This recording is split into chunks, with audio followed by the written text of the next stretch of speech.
자, 연립부등식을 풀어라 되어 있네요. 보니까 2차니까 사실 연립 2차 부등식일 거고요. 항상 연립부등식을 풀 때는 무슨 범위? 공통범위로 가죠. 자, 그럼 주어진 걸 갖고 보니까 인수분해가 될까요? 자, 한번 아래쪽에 보시면, 자, 주어진 거 왼쪽이 다음과 같이 인수분해가 되고 왼쪽이 오른쪽처럼 인수분해가 돼요. 근데 중요한 건 이거 0보다 작다고 0보다 이건 크거나 같다네. 자, 여기는 무슨 범위? 사입범위고 여기는 뭐죠? 바깥범위죠. 근데 여기는 등호가 있어요. 그래서 x의 범위가 각각 나오면 실선상에 마스부터 5까지가 있고 1보다는 크고 3보다는 작아. 그럼 공통범위는 등호처럼 이 두 가지 범위가 나오죠. 근데 중요한 건 1에 등호가 있고 3에 등호가 있는 거. 요거 잘 표시해 주는 게 중요합니다. 자, 두 번째 거 보면 요거 보면 하나의 식처럼 보이지만 앞에 거 1번, 뒤에 거 2번 했더니 자, 보신 것처럼 두 개의 연립부등식으로 나오죠. 그러면 각각의 2차식을 다음과 같이 정리해주고 마찬가지로 아래처럼 인수분해를 하게 되면 0보다 크니까 무슨 범위? 바깥범위네요. 자, 0보다 작으니까 이거는 사입범위죠. 그래서 1부터 4 사이하고 마이너스 1과 2 사이인데 공통범위 보니까 여기 하나 겹치네요. 감사합니다. 다시요. 1부터 4 사이가 있고 마이너스 1보다 작은 거 2보다 큰 거예요. 근데 중요한 건 공통범위인데 보니까 4에 뭐가 있어요? 등호가 있네요. 그래서 마이너스 1부터 4까지 등호가 나왔죠.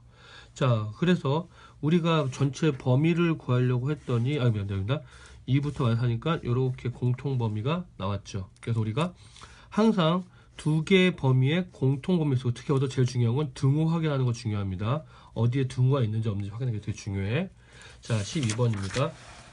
자, 2차 방정식이 두 근이 모두 뭐다? 1보다. 어떻게 풀려고 그랬죠? 일단 우리가 어떤 방정식이 근과 관계를 물어보면 항상 뭘 이용해라? 2차 함수 그래프를 이용해라. 자, 그럼 제가 왼쪽에 있는 2차 방식 왼쪽에 있는 걸 함수 생각하고 그려놓으면 최고차 양수니까 이렇게 그려지겠죠. 자, 보니까 1보다 크다. 그럼 여기 x축이 이렇게 있다면 여기 y축이 있고 여기가 1이라고 합시다. 그러면 1보다 크면 자, 일단 보니까 이렇게 한번 그려놓으면 얘가 1이에요. 보니까 근이 몇 개 있죠? 2개 있죠. 근데 중요한 게 이렇게 중근일 수도 있겠지. 그럼 첫 번째 우리가 알 수 있는 건 중근을 갖든 두근을 갖든 그것도 판별식이 0보다 크거나 같겠죠. 자, 또 하나 뭐가 있어요? 보니까 1일 때 값이 뭐예요? 보니까 양수네. 그래서 두 번째는 뭐야? 우리가 요거를 fx라고 다시 쓰기 낫겠구나. 그러면 f1은 0보다 크겠죠. 근데 요거 두 개만 가지고 판단하기가 어려워. 자, 비교해 볼게요. 우리가 요렇게 x축이 있고 자, 요렇게 있는데 1이 여기 있다고 칩시다. 자, 1이 여기 있다고 칠게요. 그러면 두 근을 가지니까 판별 0보다 크고 이때도 1일 때 보니까 0보다 크죠. 왜? x축 위에 있는 점이니까. 그러니까 두 개를 판단하기 어려워. 근데 맞아요. 뭐죠? 요렇게 뭐가 있어요? 대칭축이 있죠. 대칭축은 어떻게 하죠? x는 마이너스 2a분의 b죠. 그래서 세 번째 뭐? 대칭축이 보니까 1보다 오른쪽에 있으니까 1보다 어떻다? 크다라고 할 수가 있겠네. 그래서 요 세 조건을 모두 만족해야 우리는 1보다 크다라고 할 수 있겠죠. 처음부터 외우셨나요? 아니에요. 그래프를 보고 하나씩 따져가시는 게 중요합니다. 자, 그럼 하나씩 정리해 보면 첫 번째는 판별식이 0보다 크다. 두 번째는 뭐죠? 축의 방정식인데 전 이걸 두 번째로 했죠. 먼저 전 이걸 개인적으로 좋아하게요. F1은 0보다 크다. 그 다음에 세 번째 뭐죠? 축의 방정식, 대칭축은 뭐보다? 축의 방정식은 1보다 크다라고 할 수가 있겠죠. 그래서 1보다 크다 여기 나와 있는데 결국 대칭축이 보다 크다네요. 자, 그럼 판별식 써보면 자, 판별식은 쭉 정리하고 봤더니 2차식이 나왔고 이렇게 범위가 나왔고요. 자, F1일 때는 보니까 정리하니까 A는 마이너스 1보다 작대요. 크대요. 그 다음에 세 번째는 A는 1보다 크다는 요 세 개의 범위가 나왔죠. 그러면 하나씩 합니다. 자, 기억은 A가 0과 3 사이죠. 바깥범위네요. 등호가 있어요. 그 다음에 두 번째 건 1보다 크다예요. 세 번째 건 마이너스 1보다 크다죠. 그럼 중요한 게 뭐라고 했죠? 여러분들 크다죠. 그러면 결국 요 세 범위의 무슨 범위? 공통 범위를 찾는데 요 범위네요. 보니까 뭐죠? 3보다 크거나 같을 수 있죠. 등호 빠지면 틀린 거예요. 알겠습니까? 가끔씩 그런 경우 있거든요. 등호 하나 틀린 거 같고 왜 틀렸다고 하냐고 이렇게 물어본 친구 있는데 틀린 겁니다. 오케이? 자, 13번 볼게요.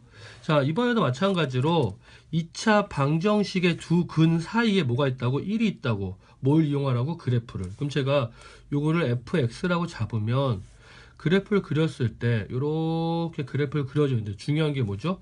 1인 값이 어딘지 보면 이 사이에 있죠. 그럼 우리는 일단 1을 기준으로 해서 양쪽에 근이 존재할 수밖에 없으니까 판별식이 0보다 크다는 건 굳이 알고 있기 때문에 그러니까 이게 틀리다는 얘기가 아니라 알고 있어서 굳이 할 필요가 없는 거예요. 근데 사이에 1이 있기 때문에 대칭축을 따지기도 어려워. 그럼 남는 건 뭐밖에 없죠? F1이라고 하는 함수값은 보니까 요 X축의 아래쪽에 찍히죠. 이렇게 Y값이. 그러니까 0보다 어떻다? 작다만 만족하면 되겠네요. 그러면 F1이 0보다 작다 그랬으니까 주어진 식에다가 자 쭉 정리했더니 F1이 쭉 나와서 다음과 같은 2차 부동식이 나왔고 0보다 작으니까 무슨 범위? 사이 범위죠. 그래서 인수분해 했더니 결국 마이너스 1과 4인데 등호 있어 없어? 없어요. 꼭 기억하세요. 등호를 확인하는 게 중요합니다. 그래서 다시 한번 얘기하지만 이렇게 사이에 어떤 숫자가 있을 땐 굳이 판별식을 쓰거나 추계방을 쓸 수 없는데 그걸 외워서 푸는 게 아니라 뭘?